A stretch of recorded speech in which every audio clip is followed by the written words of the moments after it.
No, Okay. it's not awkward at all. Welcome to the authentic, creative, expanding our capacity to feel good, expanding your capacity to feel good if you so choose. Today, I am absolutely honored, so honored to have my new dear friend Will here. He's many things, one of which is a breathwork facilitator, just like I am. And he's been giving me breathwork sessions, and I just gave him a breathwork session. And so this is why we are where we are. And we were starting to have a conversation, but before I drop back into that conversation, I just want you guys to know who he is because I was very impressed when I saw his acting credits and looked him up on IMDb, which I encourage you to do as well. And I'll put a link to IMDb in the show notes. Rothhaar, how do I say your last name? Rothhaar. Rothhaar. Rothhaar, yeah. See, we're friends, but we're new friends, but we're We're old new soul. friends. We're We're we're new friends. old That's right. soul friends, but it's all coming together. So Yeah, totally. Will Rothhaar was born in New York City. That is so freaking cool. To two actor director parents, that's also cool. He cut his teeth as an actor at the age of 4. Guys, 4. In Cat on a Hot Tin Roof, directed by his father at the Allenberry Playhouse. This is amazing. His family moved to Los Angeles in the early 90s to pursue their careers. The last 33 years have given Will a breadth of work in theater, no pun intended or pun intended, film and television. You've seen him in every version of CSI, Castle, Grimm, Will Trent, NCIS, Hawaii. Oh, that must have been fun. And SWAT. Hmm.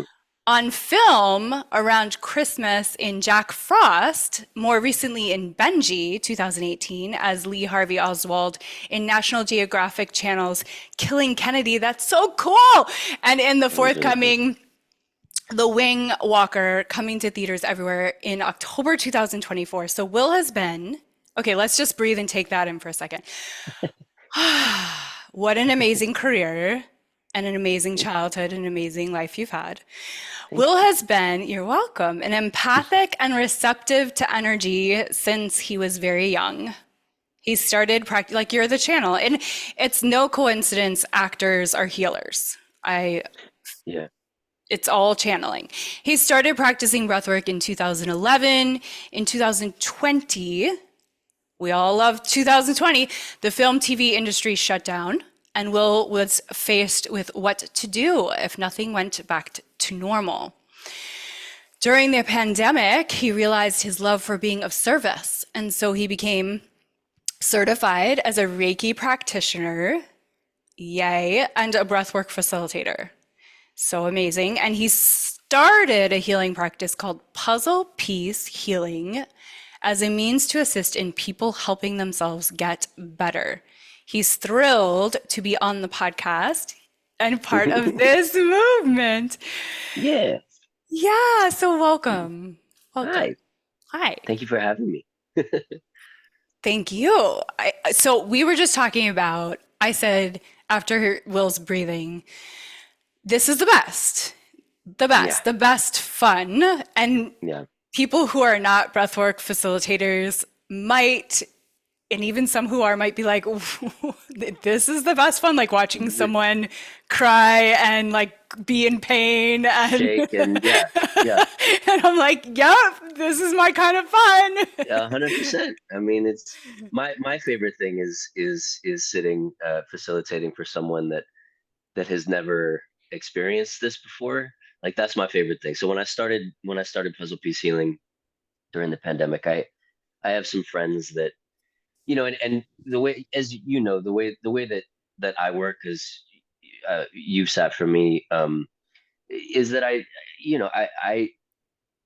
I don't know a lot of times like where people stand spiritually, so I try to keep spirituality sort of vague or out of it, whatever. And I have a few friends that are like pretty staunch atheists, and they're like, and I got my certification and I started the practice.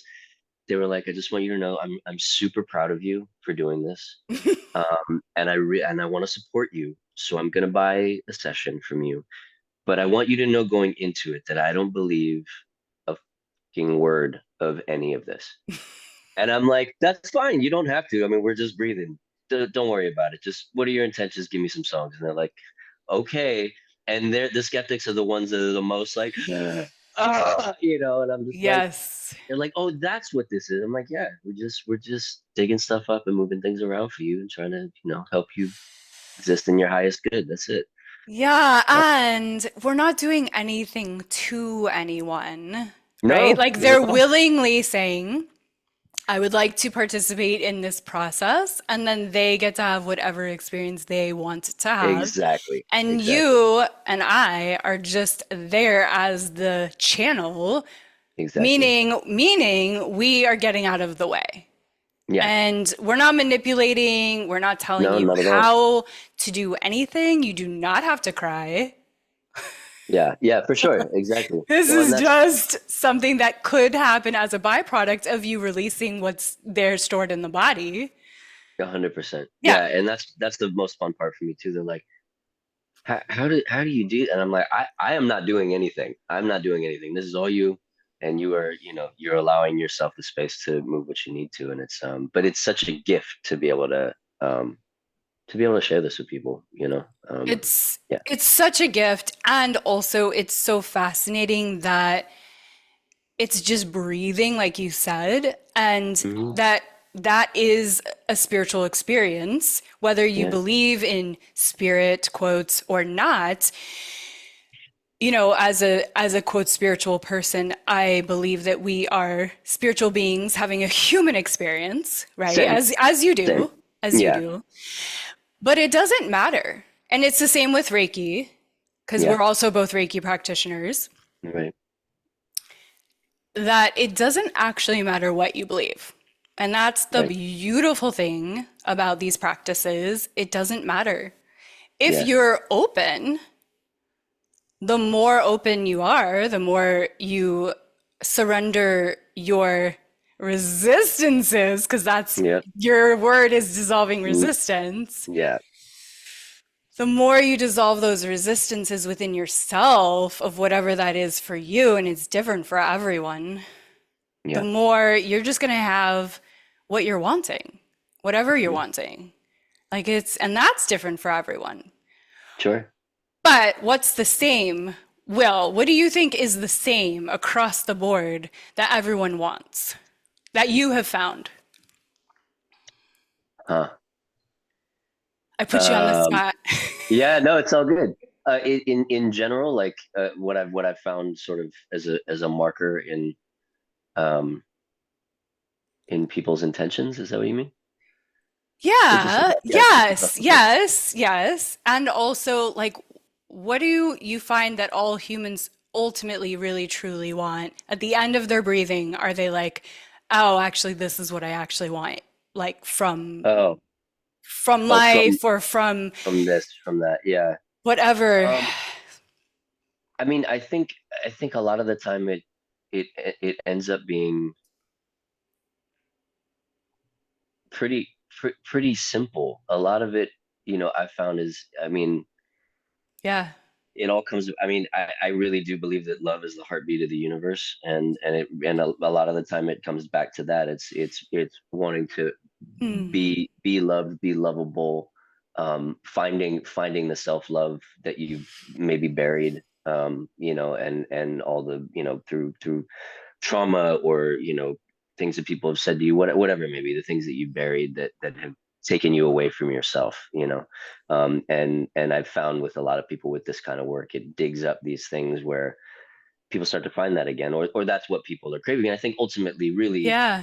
I think the core value of everybody across the board, everywhere, everybody wants to be loved.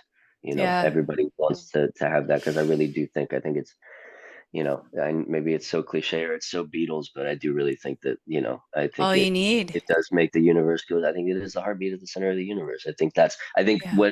whatever God is, whatever that source energy is, I mean, that's what it is. It's just, it all comes back to that. You know, it's Yes. it's what I can't believe I'm going to quote Interstellar right now, but what does Matthew McConaughey say? He's like, the two constants in the universe are gravity and love. You know, so Okay. anyway. That's good. I'll Yeah, yeah, store that one. you're right. So we were also talking about before I hit record. I said, why? Because you said, I haven't had someone hold space for me in a minute. And I was like, why do you guys? And I made a generalization, but I was like, Sure. why do you guys? Meaning my husband, Will, Falk, who's been on the podcast, like all of these beautiful, some of my favorite men. Why do you guys not let yourselves have space held for you more often? Because after Yeah. you receive it, you're like, fuck, I needed that. Right. Right. And so then go ahead. What was So you? yeah, no, and what I was saying was that I so breath work is a part of my daily practice for the most part. I mean, if I finish my workout, I go lay down in the dark and I work for myself. But that's a particular way of doing it, and that works most of the time. But you get far enough away from having sat with somebody holding space for you, and then you do, and you realize it's a completely different ball game. But so what I was saying to you is that I think that because you mentioned something about men being afraid to be vulnerable, Mm, mm, and like let down that guard, which the thing is, I think you're right. I personally don't generally have a problem being vulnerable like in life. um but I do think that sort of carrying the weight aspect of masculinity is something that's been like ingrained in us for eons, right? So like, and especially in society, depending on where how you grew up, and a lot of people are like, you yeah. can't be like that, you're not supposed to be like that, you're supposed to be hard, you're supposed to be tough, and like you can be a strong man and have those qualities, but also let the guard down. And for me, it's less about being vulnerable, but this what we're talking about for me, and not having somebody hold space for me, is such a subconscious thing where I'm like, I don't really think about it, because my one of my problems, and some of the things that I work through, and actually today that was super helpful when we were breathing, is that uh I have the worst time asking for help from Mm, anybody for mm, anything. mm. When I'm really good at holding the space for someone else, not necessarily in breathwork, just with anything. I can help you Yep. shoulder whatever you need to shoulder. I But got you. I got yeah, you. when I got Yeah. you, we'll figure it out. No worries. Yeah. Yeah. I'll pull you up. But when it comes to doing that for myself, or asking for something when I need it, because I'm like, oh, I don't want to like burden the person. I want to, like, you got all your own shit. Like, I don't want to, Yeah. which is bullshit. It's like Right. that's ridiculous. Yeah, So because you're taking away the opportunity for somebody else to be what you like being for other people. 100%. No, there you go. Yeah, yeah, 100%. Yeah. Yeah, I didn't really think about it like that. Yeah, absolutely. So I just get curious about the psychology of these things because I think there's a lot of women too, especially in this age of the independent woman, mhm. as, a reaction to the 1950s. Like now it's like, okay, and we can be it all and we can have it all. And so as a Right. woman too, I think a lot of us strong, independent women that we're wanting or trying or we are being have a hard time asking for help too. And I just Yeah. wonder what the psychology of it because I'm sure it's different for everyone, but then I also think there's probably some commonalities there. And I feel like Hmm. some of the commonalities are probably having to do with being a child and needing to emotionally caretake our parents because they didn't have access to the information that we in this moment have access to about emotional intelligence. They just didn't have that Sure. access. Yeah. So we were Yeah. there as these vulnerable channelers, actors, healers. A lot of us, this is the Authentic Creative Podcast. So it's like authentic creatives and we were caretaking our parents' emotions because Yeah. they didn't know how to show up for themselves in all of these ways that we're doing now for the people that we serve. Yeah. Yeah. Totally. It's interesting with my situation, because like being from a family of actors, it's like we're all pretty emotional. um, but Yeah. in sort of a different way. But my dad grew up in Pittsburgh and Steel Town in the '50s, and he's Wow.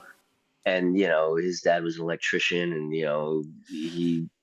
he was you know in grew up in that era of like you got to be a man about it, and Yeah, like there's um conditioning there. Yeah. sure, but also he ended up being one of the most beautifully sensitive while still maintaining that like with and without that like being a man thing being like a toxic thing, because I think it absolutely can be.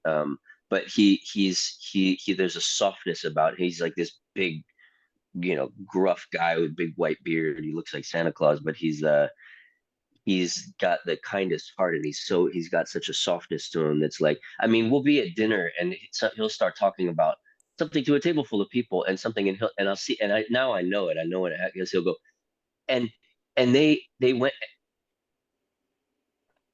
and he'll start to tear up. Like he'll start to Yeah. cry at the table, and I'm like, I love that, because I cry at commercials, like straight up, you know what I mean, like things. I Yeah, love that anyway. too. I do too. Yeah, Well, yeah, because your dad's an actor, but he also has, you're saying, this masculinity, this strength from yeah, his upbringing. And I just, the combination of those two things is so hot.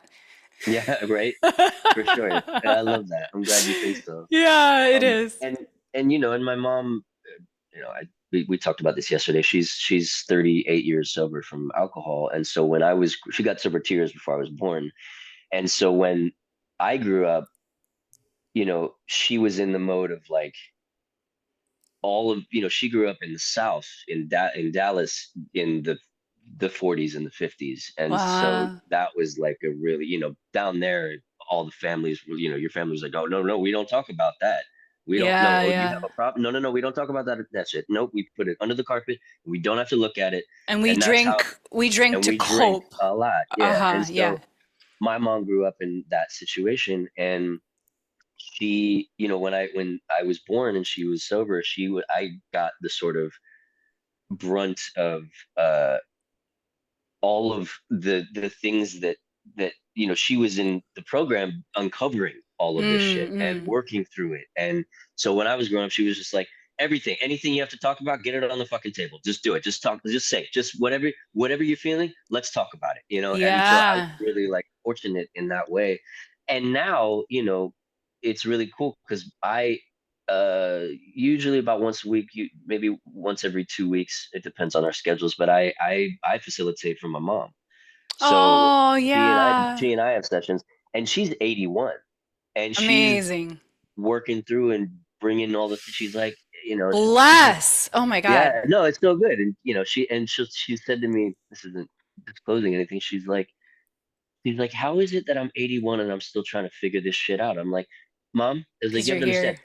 most people won't want they become complacent in their lives when they get to your age. They're just like, Yep. I'm good. I am who I am. I don't Yep. want to dig any deeper. Yep. It scares the shit out of me. I don't want to look at anything. So I'm just gonna be until I die, and that's it. And I'm like, you're Yes. you're sitting here doing the work. Like you're Yes. putting it in for yourself. And I'm just like, I'm proud to be a part of your So journey. Like, really. inspiring. That's Yeah. so So inspiring. And I it's hope really that cool. if there is anyone listening to this that is over 50, over 60, over 70, over 80, like get at it. Because here's the thing with those contraindications, I don't believe in them. To me neither. I'm just like, I you mean, know what? You're your highest authority. You do you. What feels good? All you're doing is breathing. If it feels like too much, back off. That's it. yeah, 100%. Exactly. Yeah, and I mean, I really do, and like, some people that I know that have gotten sort of those kind of people I was talking about that have gotten sort of comfortable in their age. And I say something like this, and they're like, well, wait till you're my age. But my mom is a perfect example that Right. age is just a number. Like, it Yep. really is. She walks, 5 to 10 miles a day, and 10 she, miles a day? yeah, she wanted to walk across the country when she turned 80 and go talk to people about racism. Wow. Wow. Yeah, I was thinking like growing up in the South during that time, 40s and 50s, like a lot of racism. For sure. Yeah. And Yeah. she's a big ally. She's a big advocate. Yeah, she's been doing this work, civil rights work for, I mean, decades and decades. And yeah. but So she wants to you, go to like little. Yeah, go ahead. she wants to go to what? I was gonna say she wanted to walk across the country and go to these like podunk towns in the middle of like Mississippi and go talk to people about what they think about racism. And I was like, all right, I'm coming with She you. needs a podcast. I was like, yeah, she definitely. Oh, she should. Actually, she is on a podcast right now. She does like she's a guest, like a bi-weekly thing. What is it called? It's called. I don't. I. It's something about age. I'll send it to you and Yeah, you we can can throw put it in it in the the chat. show notes for Yeah, yeah, yeah. sure. It's pretty Yeah, cool. we'll definitely shout mom out. Yeah. So you grew up New York City, you were born in, but did you continue to grow up there? So I grew up. I was born in the Lower East Side in Manhattan. My parents would split time between New York City and a very small town in South Central Pennsylvania called well, it's outside of Carlisle. It's called Boiling Springs. And there's it's literally like one intersection in this town, and you kind of blow through the light. But there's up in this on this big property next to a cornfield, there is this huge property called it's there's a theater there called Allenberry Playhouse, and it's this really cool place where like the theater is situated, on the top of this hill, and there's like a couple of buildings where people could come and stay for like a murder mystery weekend all weekend. Like you come in as an audience member, and or you come and Wow. see a show, or we'd have shows in reps, Totally so there'd be immersive theater. two Okay. shows going. You can go like we'll have one show on a Saturday and then another show on a Sunday, and they'll just do changeover, and people would stay all weekend to see both shows. um and then you go down this hill and there's a meadow and there's a creek that runs through it. And so I just, Wow. my parents were putting my playpen in the orchestra pit during musical tech when I was a kid. And then when I hit, 4 years old or something like that, I'd start just running around the property, with a babysitter, one of the teenagers that was working at the property and whatnot. And the actors lived in little cottages, kind of dappled around the spot. And so that's how I grew up out there. And then we were back and forth between New York and Pennsylvania until I was about five or six, I think. And then they decided they wanted to do film and television. So we all moved to LA in the early 90s and moved to Santa Monica back when Santa Monica was not as bougie as it is now. It was a really sleepy little offshoot of the rest of LA. And yeah, and they got an agent, and she met me and was like, I have to represent him. And they And were how like, old were you during I that was moment? five. Okay. And so we said, yeah, I was five. 5 years old. I'm just Yeah. like trying to wrap my head around that. Yeah. Because you're like Drew Barrymore. Yeah, Okay. yeah, for sure. Yeah, it's like there's like a few of us out here that have been doing it since like for that long for sure. But yeah, and my parents were like, I mean, I was already so at Allenberry in Pennsylvania. My dad had directed a production of Cat on a Hudson Roof, which if anybody knows that play, there are four Tennessee little kids that Williams. run. Yeah, four little no neck monster kids that run around. And my dad's like, I got a part for you. Do you want to? And I was already, my dad wrote this letter when he left the theater, and he's just as a thank you to the whole company. And he was like, listen, this is, my other son is this, and Nancy's doing this, and Will, he's already changing costumes 5 times a day and dying upstage. So if he doesn't become an actor, I'll eat my equity card. Um, and and so indeed, like we came out here, and he, the agent said that she wanted to represent me, and they said, all right, first of all, it's up to him if he wants to do this. Nice. It's not up to Nice. us. It's not up to them. If he does do this, there's going to be some rules, and they are hard rules, and this is what we're sticking to. First of all, he's going to go to public school his whole life. Mm. He's going to have an education. He is going to he can go away for 2 weeks to go do a TV show, or he can leave for a couple of months to do a film.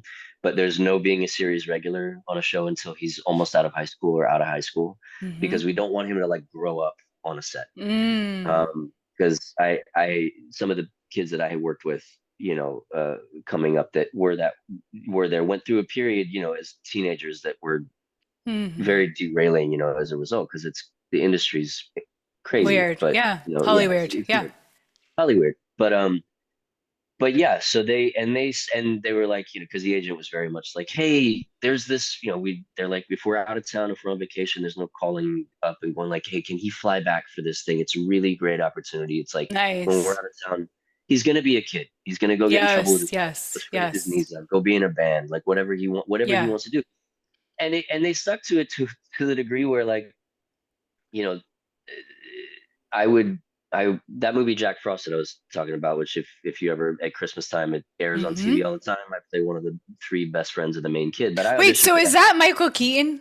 Yeah, the Michael Keaton Yeah, movie. Yeah, uh-huh. yeah. So I auditioned for that for like 3 weeks, 3 or 4 weeks, and callbacks and all this stuff. And then one day I came out after school. I was 11, and I got in the back of my parents' car, and they were both sitting in the front seat, and they were like, "Hey, so you've been auditioning for that movie for a while?" And they were like, and you got the job. And I was like, cool. And they were like, but also, and they're like, you get to go to Utah for 3 weeks, and you get to go play in the snow, and you make a bunch of new friends, and you get to go make this movie.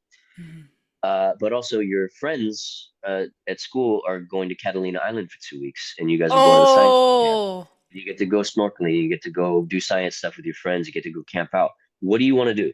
And wow. whatever you want to do is okay with us. We're not going to be mad at you if you don't want to do the movie. It's all good, but we just have to let them know by like 7 o'clock tonight. And I was like, well, Jesus. and I go home and think about it, and like, of course. And so, and I always wanted to do the movie, like whatever it was. But the fact that they were never like, listen, you don't understand this because you're young, but this is a good decision. So you're going to go do this movie. Like Hmm. they were always like, whatever you want to do. And short of, Hmm. me being offered something where I had to do something gratuitous on camera as like an 8-year old, like I Yeah, auditioned for yeah. some indie film where they were like, some kid gets raped, and they were like, you're not going to do that. You're Yeah, not doing that. yeah. But for the most part, they really left everything up to me, and and that's probably one of the main reasons why I'm even still doing this, because they were just like, and they always would check in with me. They're like, listen, Because they didn't burn you out. no, but they Yeah. were always like, do you still? They'd check in with me as I'd go, because as you know, it's a roller coaster of a career, and it's just like the highs are super high and the lows are really low, and it's just like Mm. something. If I'd be in a downswing, they'd be like, you sure you still want to do this? Because Yeah. and even as a kid, they were like, if you find something that you love to do more than this, please go Go, do that. yeah. Go do The that, old because this saying. is like it's not the thing. Yeah, This my isn't dad what's going always on. used to say that. Yeah, if you're not like fully in it. If there's something Um, else that you could love, yeah, yeah. Go, yeah. go, go, go, go. I No, interrupt. that was it. I think I was, yeah, yeah. I think So, that so was it. supportive, your parents. And what's so interesting is you're not a household name, but you're a veteran and you've done this and you're in these important films. So is that a relief to you? Have you grieved that? Are you still wanting that? How does the fame thing sit with you? Where are you at with that in your process? So, me and my parents and myself are what I lovingly call blue collar actors, because we're like middle class, like working class actors. Like you've seen us in a ton of stuff, but none of us are like names yet. My mom, I mean, she's like killing the game. She's done like 20 episodes of Young Sheldon. She plays old Peg on that show, and she's just like a beast. She's like constantly working at 81. And And uh for some people, that's the dream, right? sure. What Yeah, what totally. you're describing. So Yeah. is that the dream for you? So I would like I would like to be, and it's coming. Like, okay, there was there was a period of time in my life where uh I think I had some better opportunities, and I was just at a certain place in my life, and I was like dating somebody that like was really not good for me, and I was devoting a lot of my energy to things that weren't really my career. And I made some mistakes. I made some mistakes, I think, that maybe would have popped me to a different place at this point in my life. But the thing is, and I don't know if you believe this, like I really do believe that, for better or worse, and I think that everything is a lesson. Mm, and an opportunity for growth. But I do think that we are exactly where we need to be all of the time. mm, mm. So I've spent a lot of years like looking back, I'm like, man, you should have taken care of this in a better way. You can't kicking my own ass for it and not forgiving myself. And then Mm, then mm. I'm like, but I also like lived all this life. Yeah. And the things that I've gone through, the things that I've learned that have brought me here is all just fuel for my art. You know what I mean? Like I whatever I've done, now I get to use that. And there's certain things that, you know, that have happened in my life where it's like you can't act that. That's not something that you can try, but when Mm. when somebody, you see somebody and you see it in their eyes and you're like, oh no, that shit is real, and so Mm. that's and so I'm grateful for that. So it's more about like shifting the perspective and sort of practicing gratitude in that way. At the moment though, like I'm I'm ready to pop up a level, and I think it's coming. And I'm excited about it. That's what I've been, putting into the universe. And I'm ready for it at this point. But You, there's yeah, because you grew up around these child actors who went off the rails, you said, and you saw some, that. yeah, yeah, yeah, for sure. And some of them have bounced back, and some of them have not pursued this anymore, because they were just like, I'm good on that industry. Yeah, yeah. Um, and there's aspects of the industry that, yeah, I'm good on that too. But for me, like, I I just want to make really cool shit and really poignant and necessary things with people that I really love. Right. People that I enjoy working with. Yeah. And maybe some of that means that I do it myself. Like my wife and I and my boy Brendan Weathers, we just wrapped production on our first feature film.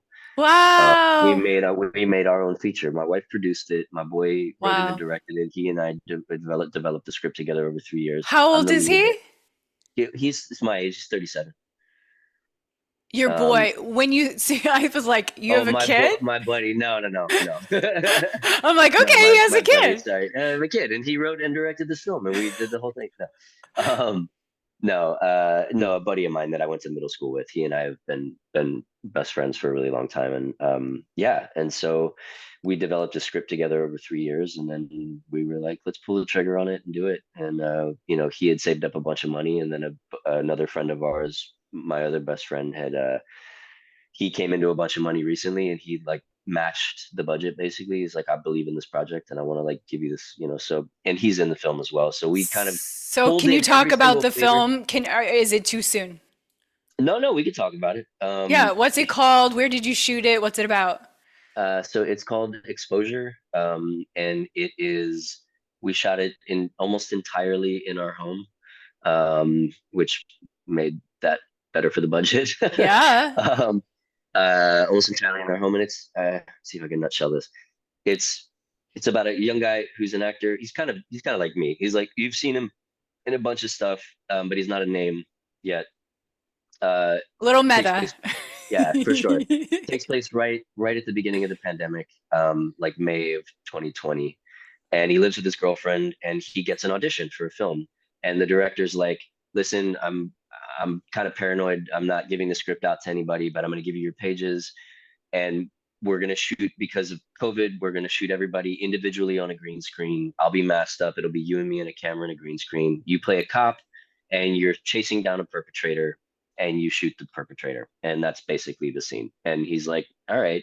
And his girlfriend is like, do you know anything about this director? Have you researched? And they look him up and they can't find anything on him. Mm, But they do find out who the financier is, which I don't know. Do you know who Ben Shapiro is? I've heard that name. Yeah, he's a Nazi in a suit, essentially. He's like a right wing Uh-huh. super, like, he's a journalist. And this is the guy that's financing the film. And his girlfriend is like, please don't do this movie. And it's right before George Floyd gets murdered. And she's like, I don't want you in a cop uniform. I don't think you should be in a cop uniform right now. I don't think. And he's just like, it's a job. Yeah, This is a yeah. job. It's whatever.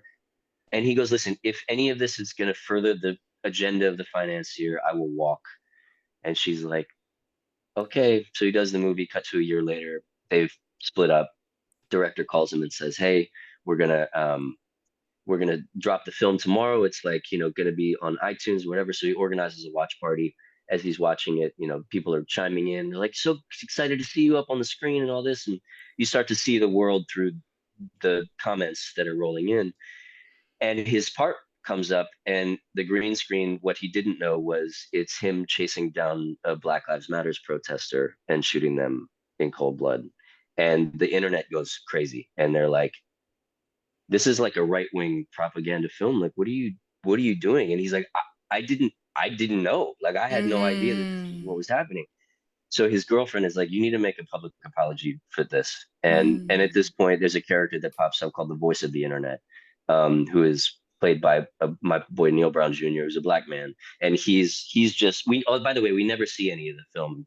It's just, he's like, "Wow, Carol Day at 9:35, she got 77 minutes in and called you a Nazi. Can you believe that?" And mm. he's just, you see the world through the comments, and his life just starts to spiral out of control. He makes this public apology, and the left, and particularly the black community, are like, "That's not enough. Like, what are you doing for the community? Like, for real."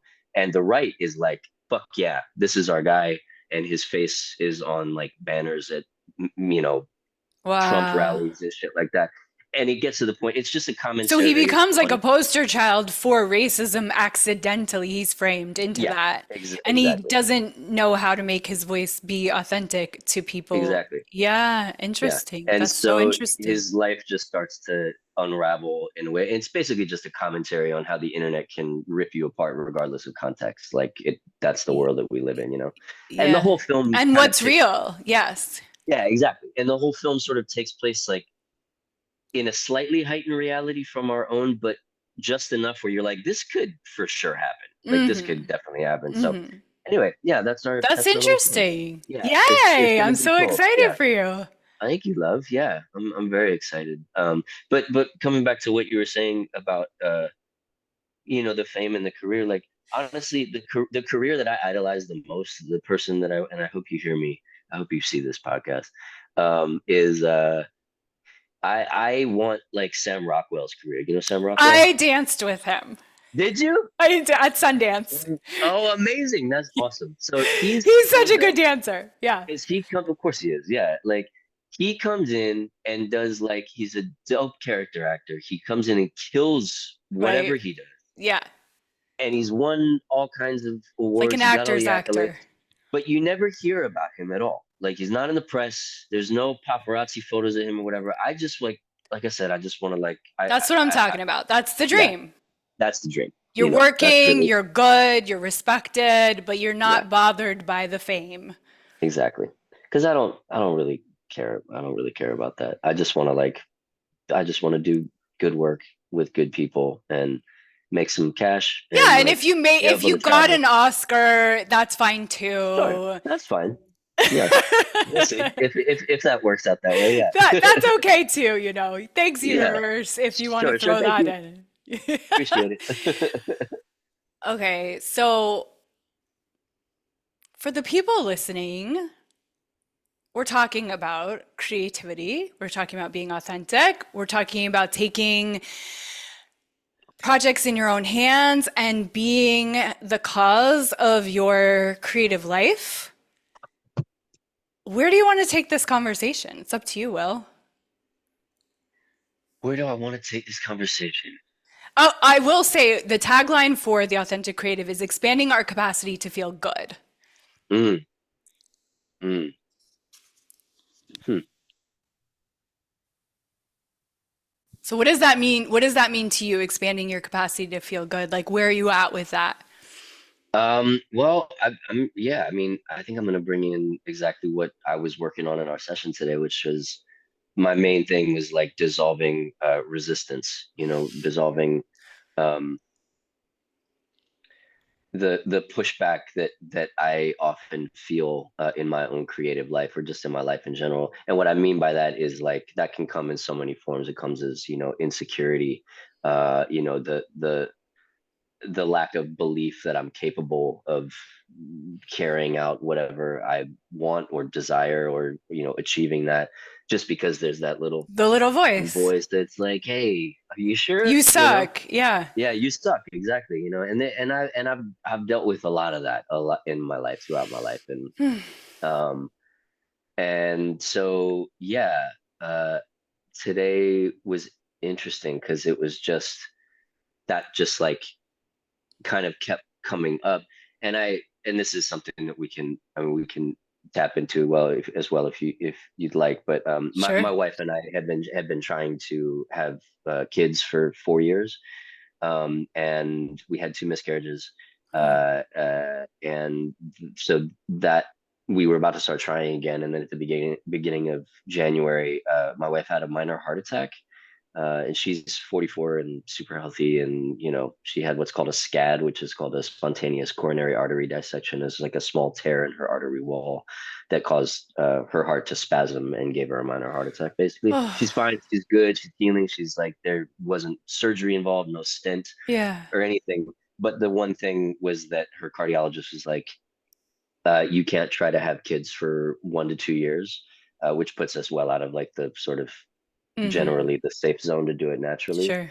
Um, and she also said that if that happened again, if you did get pregnant, then there's a 50% chance that this heart attack would recur, and a 50% chance that it would be fatal for her. Jesus. So we were like, okay, so that's the end of that journey for us, which has been like Wow. a bit of a hard pill to swallow over the last several months. But a lot of like silver linings have come out of it, you know what I mean? And our life was going to be awesome regardless, even if we had that addition, or we were just on our own, but so there's grief on either side, obviously. um I have but friends that are professional actors that are a couple and a very similar situation yeah, that they're yeah, in. Yeah.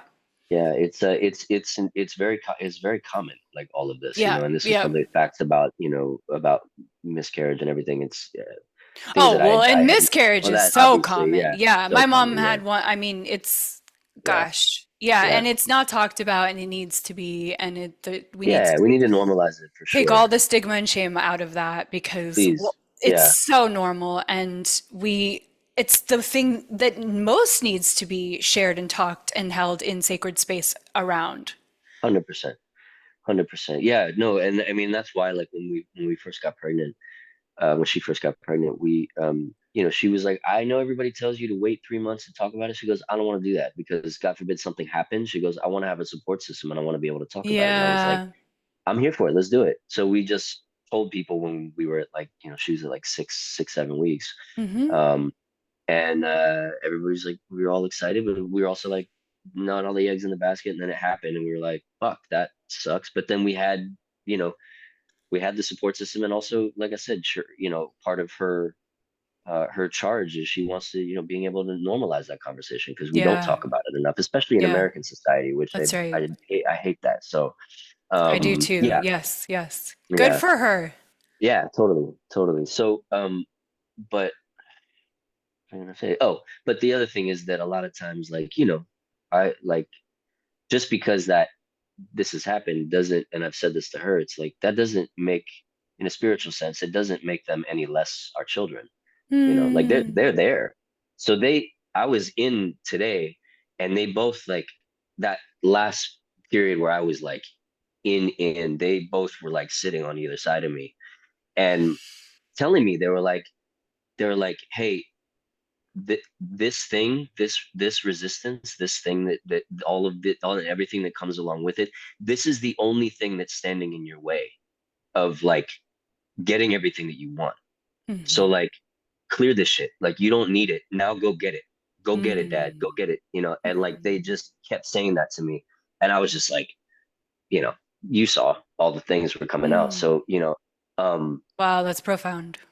yeah, yeah, it's special. But it's like I talk to them all the time. I mean, I say Mm. my prayers, and I, get after I take my shower, I have my routine, and I, thank them for being around, and I love them, and it's important, because it's, I don't know, Yes. whatever you believe, it's like, I do think that that world exists right alongside ours. You know what I mean? Hmm. It's there, so you might as well, chat with them, ask for the guidance you need.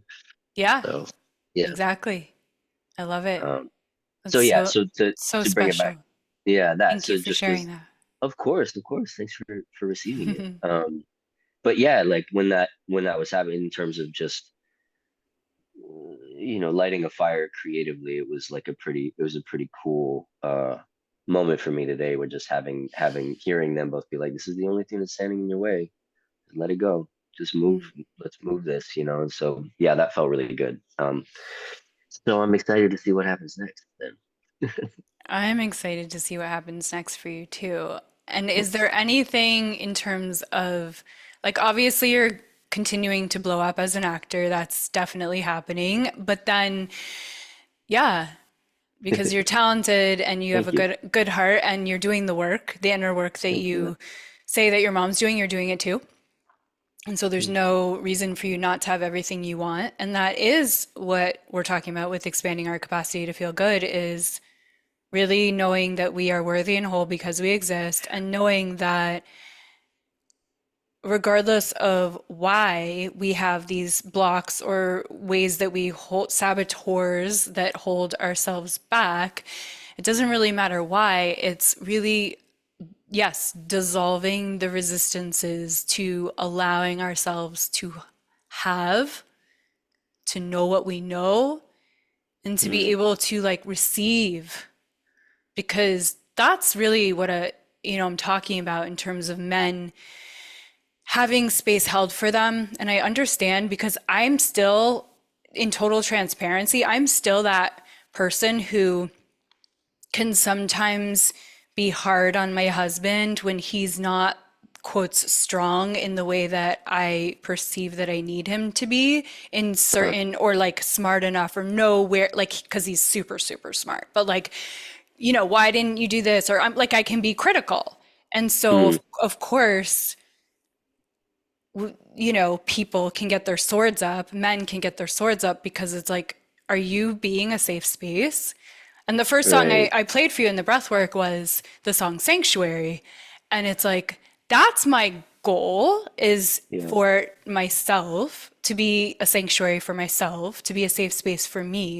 And that's what breathwork has done for me, is showed Yeah. me how to be safe for me, because I didn't really know how before. Mm, And hmm. now I've created that in my nervous system. Like, I've memorized that in my nervous system. I can come back to it really quickly, just like you do.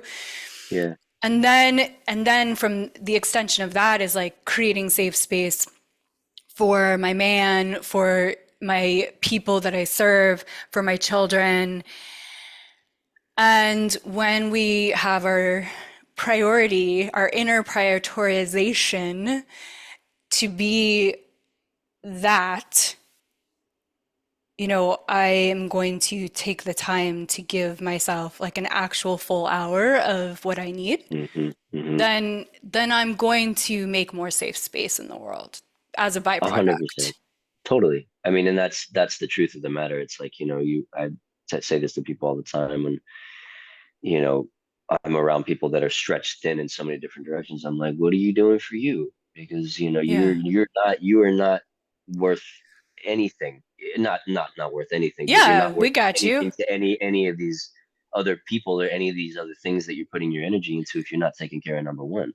Mm. And I'm talking to myself as much as I say that to other people, Yeah. because my thing in terms of expanding my capacity to feel good too is like, and I think I've gotten a lot better about this, but um and you and I have talked about this a lot, is the general worthiness and the self-worth, and like being like recognizing, and but also like believing in myself, in my nervous system, in my soul, that like that I am worthy of feeling good, like that I Mm-hmm. deserve to, that Mm-hmm. I should be, like, most of the time feeling good, you Yeah. know but I have spent a large portion of periods of my life, kicking myself that I'm not doing enough, or I'm not, whatever, like, be like, not allowing that grace, not being, not Yeah. making a safe space for myself, Yeah. and Yeah. then it just feels uncomfortable to be myself. Yeah. You know what I mean? Then it feels uncomfortable to just be in my skin, and that's annoying, because I'm like, well, I'm not going anywhere, so Yeah. that's when, and that Yes. started this shift when I got back, because I when I started practicing breathwork in 2011, like I worked with it for a couple of years, and then I stopped and I kind of forgot about it, to be perfectly honest with you. Hmm. And I was gonna start, I wanted to get into healing work in some way. And right the week that I had decided this, I think I told you, Falk sent an email out, and he's like, "My You friends," said that, and the bird just flew across my window. Keep yeah, going. right. Keep going. um, but like, the week that I decided that I wanted to go down that path, Falk sends this email and he's like, "My friends, I'm gonna go down this path of healing." And I was like, "Me too." And he's like, "Anybody want to be my guinea pig? We're doing breath work." And I forgot about this, and I forgot about how powerful it is. And then he and I had a session, and I was like, "Oh yeah, right." And then he was like, "Well, you should go talk to Jason and Maura." And I was like, "Done." I was like, "This is what's happening now." I was like, and I'm so glad I did, because it really, the since I started going back and working with this medicine again, um, everything has started to shift in such a better way for my mental health, so spiritual health. So Yeah. Oh my gosh. I love it so much. hmm, What would you tell people listening that, first of all, Tracy Litt, who yeah, you were coaching me to give right. her a breathwork session. She says no one has a shot at feeling worthy unless they work at it. Hmm. She also says don't believe anything your mind tells you. Like just Anything?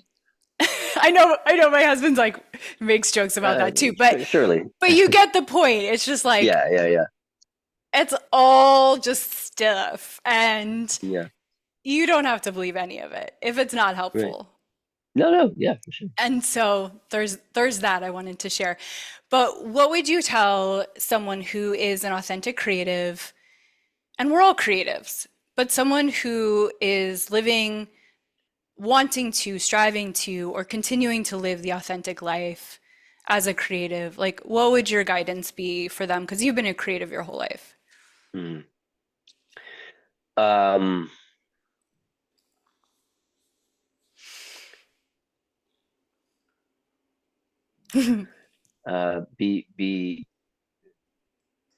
be gentle with yourself. Um, if you have the foundation, it means you have the passion. Follow that.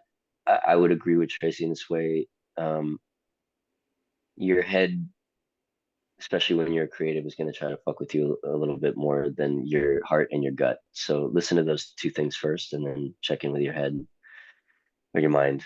Um, uh, some of the best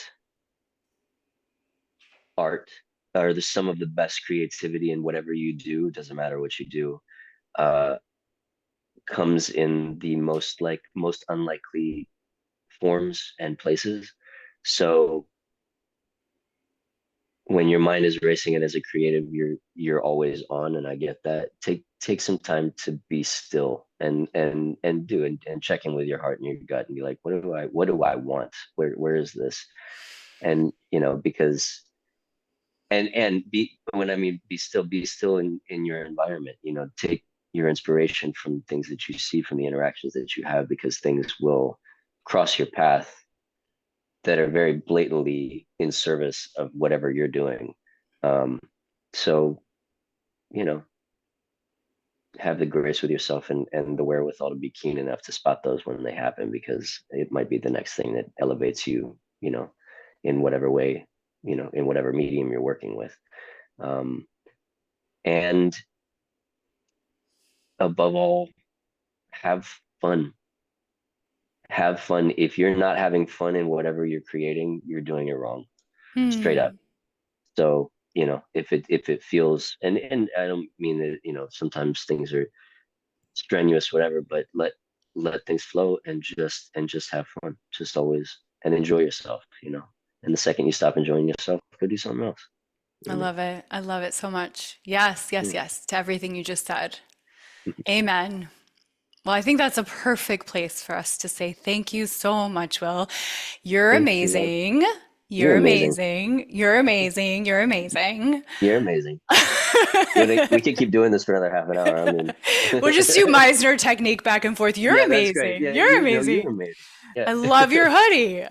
Um, yeah, thank you so much for Thank being you. so vulnerable and so transparent and so courageous and so clear with yourself and with us. And please keep being the artist that you are because you're such a gift to the world and you came into this world as an artist and here you are as a gift. So that's what clearly you're meant to do. And then also the healer that you are. Like, thank you for being the healer that you are because it's already changing me working with you. And I know anyone that gets to work with you, it's going to change their life. So thank you for that. Thank you, And Patty. we appreciate you guys and we'll see you soon. Thanks for tuning in.